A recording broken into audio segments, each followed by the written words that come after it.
Welcome to Class 19.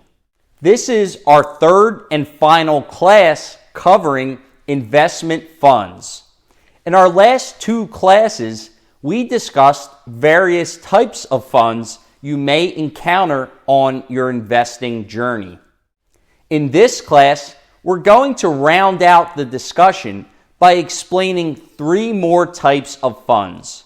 They are target date funds, money market funds, and exchange traded funds, or ETFs.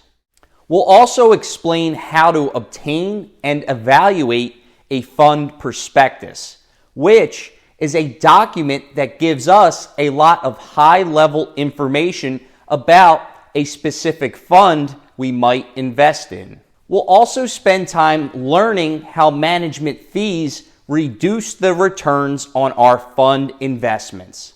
Let's go. The first type of fund we'll cover is called a target date fund. A target date fund is a type of actively managed fund that's most often seen in retirement accounts such as 401ks. This type of fund is managed to hold a mix of mutual fund investments as determined by the fund's investment manager.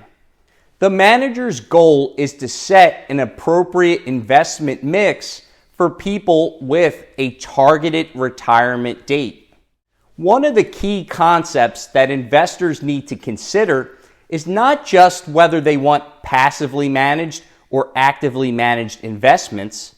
They also need to understand what mix of various asset classes they want in their portfolio. For instance, an investor may want to put their entire retirement savings in 60% bond investments and 40% stock investments, given their risk tolerance and their age. This decision is called asset allocation. Generally speaking, since bonds are less volatile or risky than stocks, investors who are closer to retirement age tend to favor less risk and a higher percentage of bonds.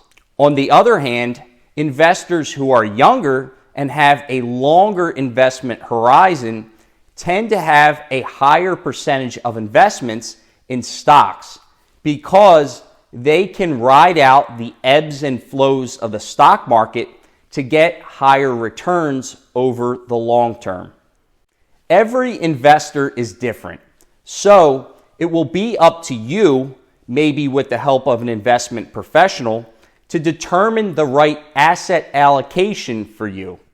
Since most individuals aren't working with an investment professional and aren't skilled enough to evaluate the best asset allocation strategy for them, many turn to target date funds to handle this aspect of investing.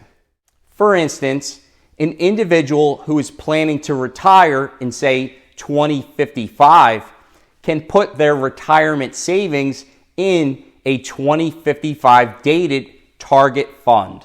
Investment managers of this target date fund will handle the asset allocation decisions for the investors.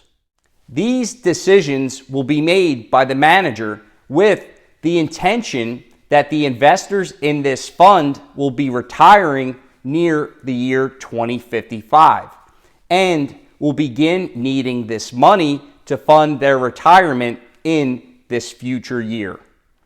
For this service, like any other fund, the fund manager will charge a fee. Generally speaking, the fund will hold a large percentage of stocks in earlier years. Then, as the target date approaches, in this case 2055, the fund manager will normally shift the fund investments to hold a larger percentage of bonds, which are less risky. Since no investment manager can predict the future, they can only manage the fund by investing in what they think is best for those investors at any given point in time.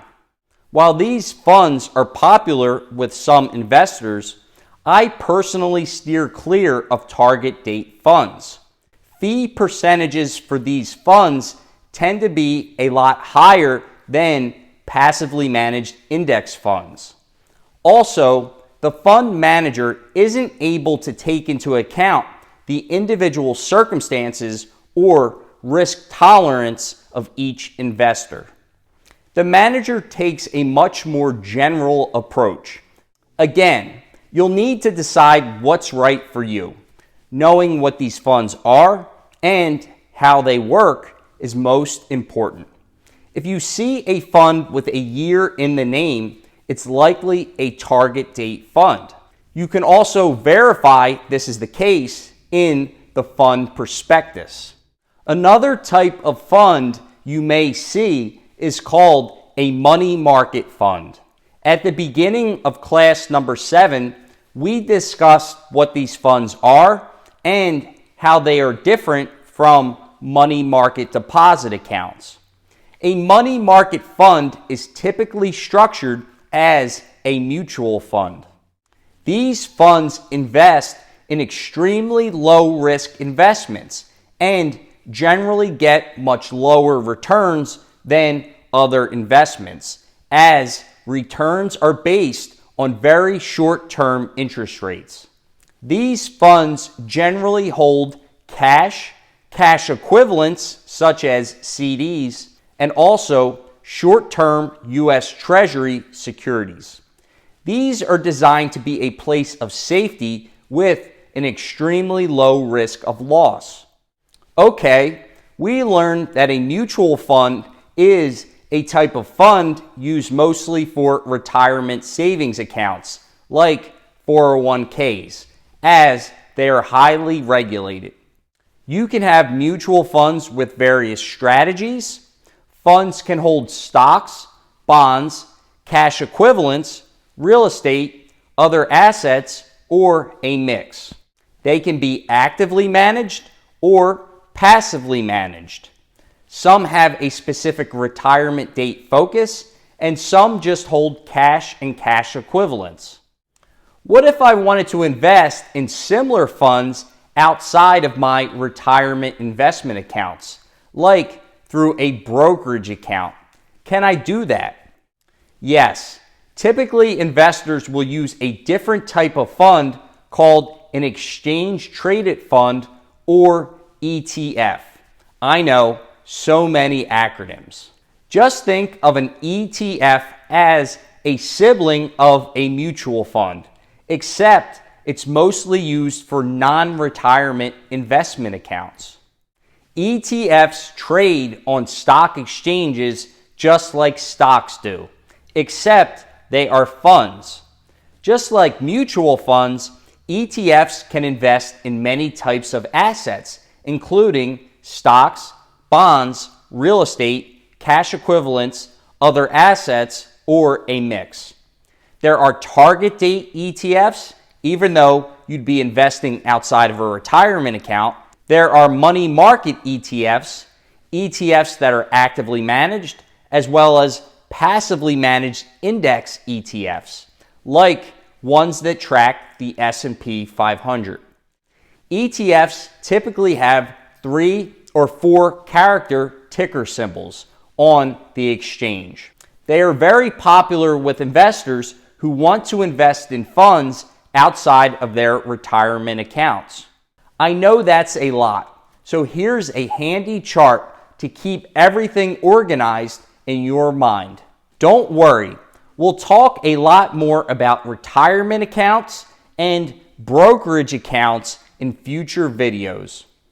Okay, before we get to the next topic, I want to cover another investment term you might hear. A fund can invest in stocks and bonds, but it can also invest in other funds. If a fund owns other fund investments, it's called a fund of funds. This is just a fancy term. Imagine the fund as a basket, and in it, the fund holds other fund investments. For our next topic, Let's talk more about those pesky management fees that the fund manager charges investors for the service of running the fund.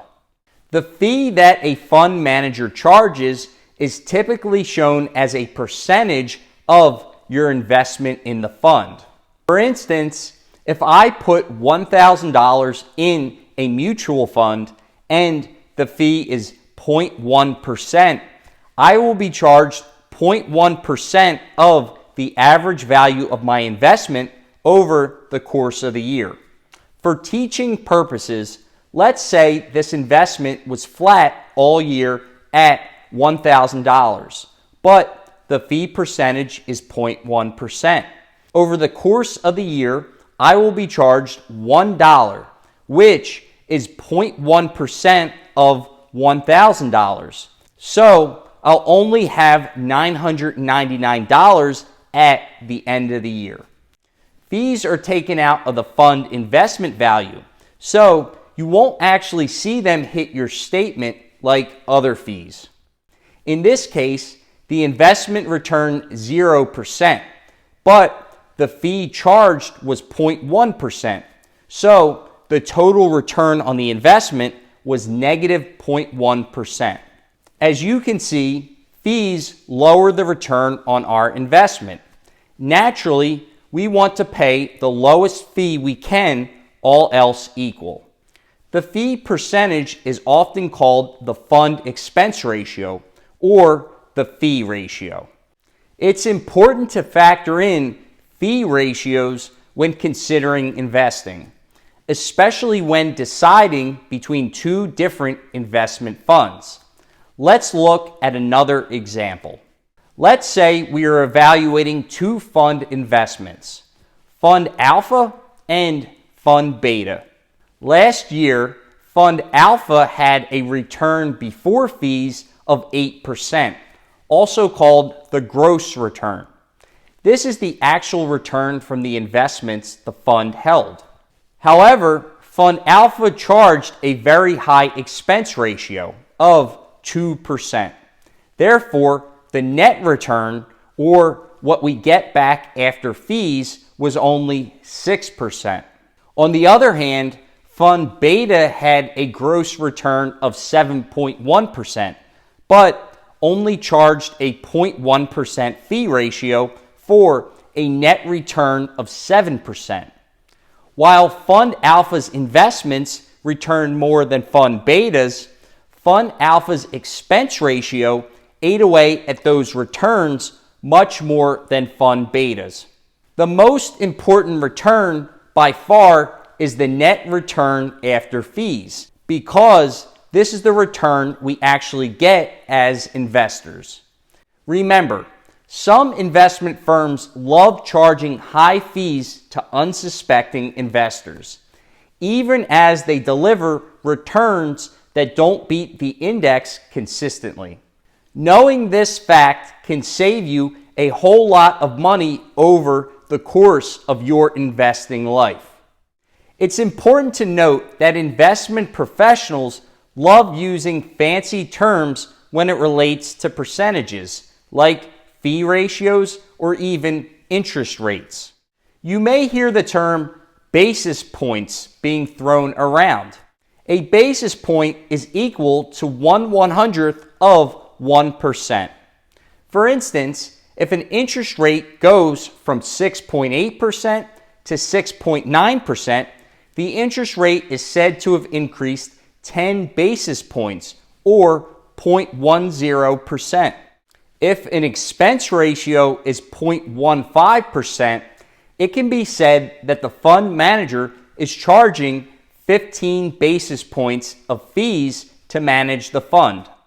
Naturally, you may want to know where you can find information about the fee ratio, the fund's ticker symbol, its historical fund performance, the fund manager's approach and strategy, what types of investments the fund holds, and a whole lot more important information. Well, prospective investors can find all this in a fund prospectus. How do I obtain one? You can search for the investment fund on the fund manager's website to obtain the most recent one. You can also obtain this through your broker or investment plan provider. It's important to review the fund prospectus before investing in any fund. The SEC, that's the Securities and Exchange Commission, not the famous conference, requires that all mutual funds and ETFs that trade in the U.S. file a fund prospectus annually. These should be read at least once a year, so you can keep an eye out on how your investments are being managed, what expense ratio you are being charged, and how your investment has performed. This will help you understand whether your investment goals and risk tolerance have changed and whether this particular fund investment is still right for you. That's it. Investment funds in a nutshell. In our next class, we'll discuss the different types of retirement investment accounts that we might invest through, including 401k plans, 403b plans, 457 plans, pension funds, Roth IRAs, traditional IRAs, and much more. I'm looking forward to seeing you there. If you have any questions at all, I encourage you to contact me at opusmonetequestions@gmail.com or comment below, and I will try my best to get back to you as soon as I can. Thanks for watching. If you found this content to be helpful, I'd like to invite you to hit the subscribe button and give us a like. You can find additional resources, insights, and motivation by following us on Instagram and TikTok. Also, we greatly appreciate your recommendations. If you think this content may help your friends and family, share the wealth and let them know about us. See you all in class number 20. Peace!